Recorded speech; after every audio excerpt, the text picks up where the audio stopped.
No conto O Primeiro-Ministro Sequestrado, de Agatha Christie, o protagonista Hercule Poirot deve solucionar o mistério do desaparecimento do primeiro-ministro inglês antes da Conferência de Versalhes.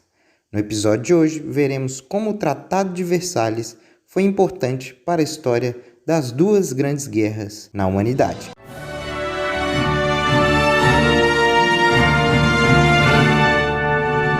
Aproveite a história. O Fala Cantelli é um podcast onde tentamos falar de cultura pop e ciências humanas.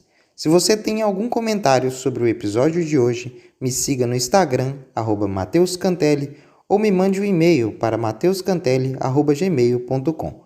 Muito obrigado e vamos para o episódio de hoje. Agatha Christie foi uma escritora britânica que viveu entre 1890 e 1976, falecendo aos 85 anos.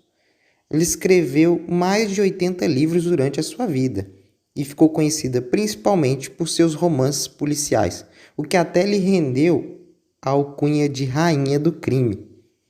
Nesse subgênero policial, seu personagem Hercule Poirot, um extraordinário detetive, resolve os mais complicados mistérios e crimes que a polícia inglesa já viu. E é em um desses contos que a Agatha coloca o seu protagonista para localizar o primeiro-ministro inglês que foi sequestrado. Tudo isso dias antes da Conferência de Versalhes. No próprio conto, ela coloca a urgência do Poirot e dos envolvidos no caso para encontrar o primeiro-ministro, rezando que ele ainda estivesse vivo, e também encontrar o culpado antes da Conferência de Versalhes, porque essa conferência seria muito importante para a definição da paz pós-guerra.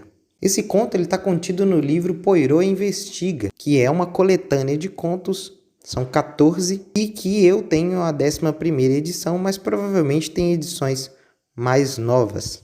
Então, é nessa Conferência de Versalhes que está o gancho para poder falar de história, pois é nela que ocorre o Tratado de Versalhes, e aí a gente tem o fim da Primeira Guerra Mundial.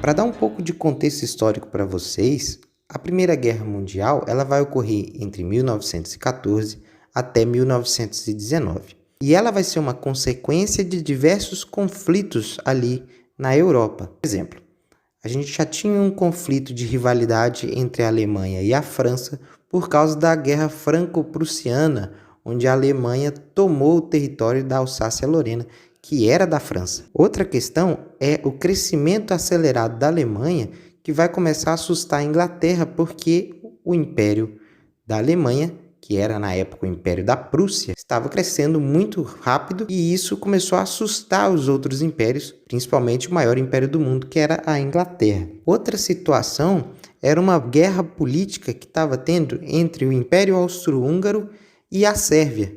Todos esses conflitos políticos começaram a escalonar de gravidade e aí a gente teve o que culminou na guerra quando a Sérvia vai matar o príncipe Francisco Ferdinando do Império Austro-Húngaro. Quando a gente tem então o assassinato do Francisco Ferdinando, o Império Austro-Húngaro vai decretar guerra contra a Sérvia. A Sérvia é aliada da Rússia, então a Rússia vai entrar em guerra contra o Império Austro-Húngaro. A França vai entrar em guerra ao lado da Rússia e, resumindo a bagunça toda, a Alemanha vai entrar contra a França em favor do Império Austro-Húngaro e vira uma bagunça. Mas vamos resumir a bagunça seguinte. A Europa virou dois times, a Tríplice Entente e a Tríplice Aliança. A Tríplice Entente era formada pela França, pela Inglaterra e pela Rússia. E a Tríplice Aliança pela Alemanha, o Império Austro-Húngaro e a Itália.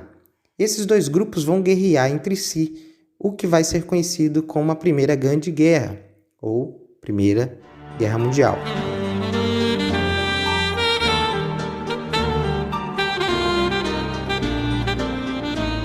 Esses conflitos vão durar até 1919, mas em 1917 a gente tem a saída da Rússia, porque a Rússia vai assinar um tratado de armistício com a Alemanha e vai sair da guerra. Por quê? Porque está acontecendo a Revolução Civil Russa. Eles têm problemas internos para resolver, então vão sair da guerra. Então essa bagunça da Primeira Guerra mudou totalmente o cenário político daquela região ali que aconteceu a Primeira Guerra. Todos os envolvidos mudaram politicamente. Eu não sei se vocês sabem, mas quando um país ele se rende, para que essa rendição seja aceita pelos países guerreando contra ele, tem que ser assinado um tratado.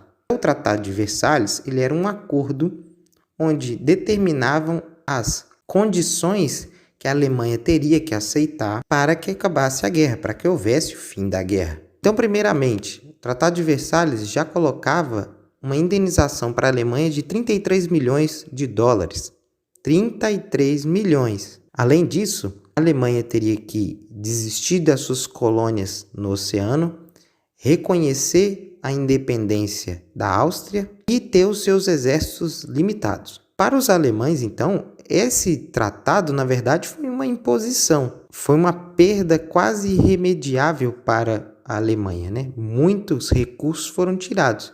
Ali, quando se perde as colônias, você perde recursos minerais, você perde território, o que deixa a nação enfraquecida. Quando o seu exército é limitado, você fica desprotegido para invasões, além dos 33 milhões de dólares, que é bastante dinheiro. Então, para os alemães, o Tratado de Versalhes, ele é algo que motivou aquele espírito nacionalista que gerou os motivos para a Segunda Guerra Mundial.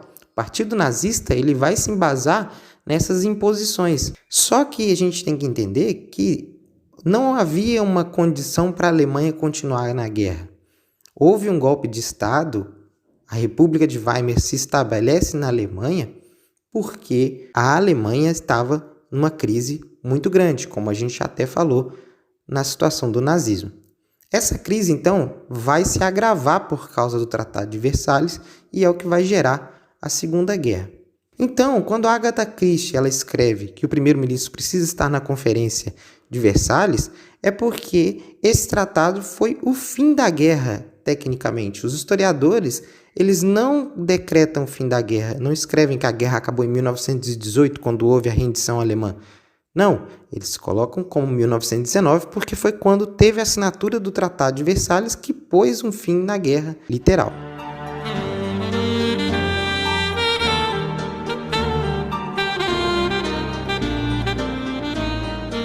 Então, quando a Agatha Christie descreve o final do conto, ela está colocando todo um peso histórico naquela decisão. O Tratado de Versalhes foi um momento importantíssimo para o fim da Primeira Guerra. Então, o peso que aquela história carrega, quando você sabe a importância da Conferência de Versalhes e do Tratado de Versalhes, ela aumenta muito mais, o que melhora o conto. Então, eu recomendo que, se você não leu esse conto, procure ele aí na internet, você deve achar, não sei como, mas deve achar, e dê uma lida depois desse podcast, sabendo o que foi o Tratado de Versalhes, como ele foi importante para o fim da Primeira Guerra e também para ver como ele foi importante para o início da Segunda Guerra, como nós vimos no episódio sobre nazismo.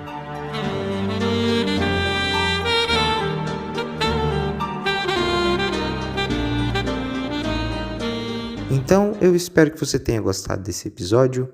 Não se esqueça de seguir o podcast para receber novos episódios. Eu fico por aqui. Muito obrigado. Tchau.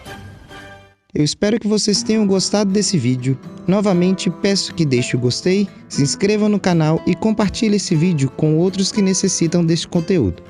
Tudo aqui é feito com muito carinho e amor à história e ao aprendizado. Então, muito obrigado por ter assistido até aqui. Um grande abraço. Fui!